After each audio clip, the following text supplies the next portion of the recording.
Did you know that according to the CDC statistics for the 2018 to 2019 school year, that only 94.7% of students had been taking the measles, mumps, and rubella vaccine, or MMR vaccine, even though it is recommended that over 95% of the population have this vaccination?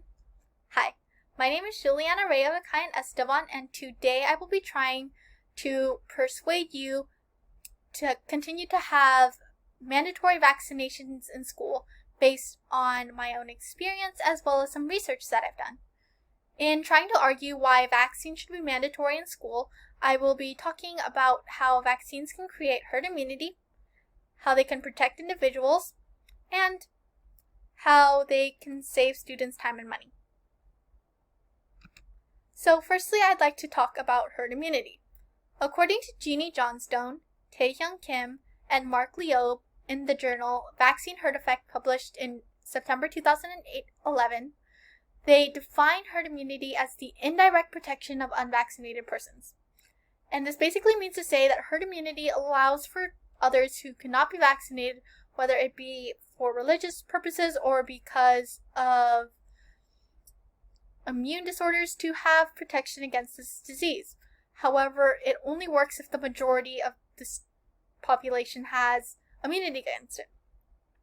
Others may argue that they should have a choice as to whether or not they want to get their students vaccinated.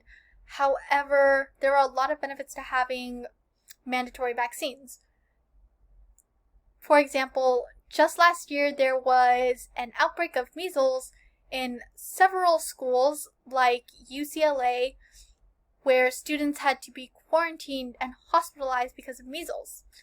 And measles is a disease that's prevented by the MMR vaccine, and by mandating this, you are able to protect more people from getting the disease, and you can help create herd immunity. So now that I've talked about herd immunity, I'd like to move on to discuss how vaccines can help protect individuals. So my second point is that vaccines can protect individuals. One way it does this is by reducing the chances of getting a disease. According to Rafia Hamid and Walter A. Ornstein's journal article, Simply Put, Vaccinations Save Lives, published on April 18, 2017, they show how, of the recommended vaccination for children, the chances of getting that particular disease are reduced to 90%. Smallpox is a disease that has been completely eradicated in people because of vaccines.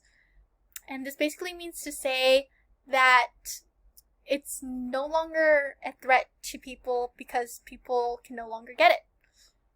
And vaccines can help protect you from getting diseases and future generations from getting this as well. Another way that vaccines can help protect individuals is by strengthening your immunity. According to Vaccines Protect You, published by the U.S. Department of Health and Human Services on March 2020, they show how vaccines strengthen your immunity through the creation of antibodies, or cells that can help to fight against diseases. And vaccines gives you a dead or weakened version of this to help your immune system to recognize this disease and help you to fight it in the future. This can improve your overall health and well-being, so it's beneficial for you to be able to take the vaccine. So now that we've discussed how vaccines can create herd immunity and how they can protect you as an individual, I'd like to move on to discuss how vaccines can help save time and money. So my third point is that vaccines can save money and time. According to Amanda Z. Napawa in her article Vaccines Save More Than Lives, published in April 18, 2017, they show how hospitalizations for vaccines-preventable diseases can cost over $43,000. And vaccines are not as expensive as a stay in the hospital. They can help you to create immunity through a one-time vaccination, which can protect you through the rest of your life. Going back to the example of measles, just last year, there was students who had to be taken out of class to be quarantined and had to go to the hospital and pay hospital bills for a disease that could have been easily prevented by taking a vaccine. Another way that vaccines can save time and money is by indirectly helping the economy.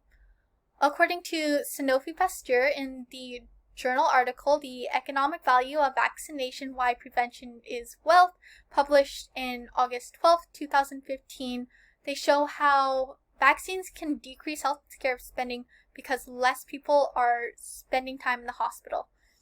As students, you can spend more time in school because your immune system is now stronger because you have defense against diseases. So, in conclusion, we should continue to have mandatory vaccines in school because it creates herd immunity, it protects individuals, and it saves students time and money.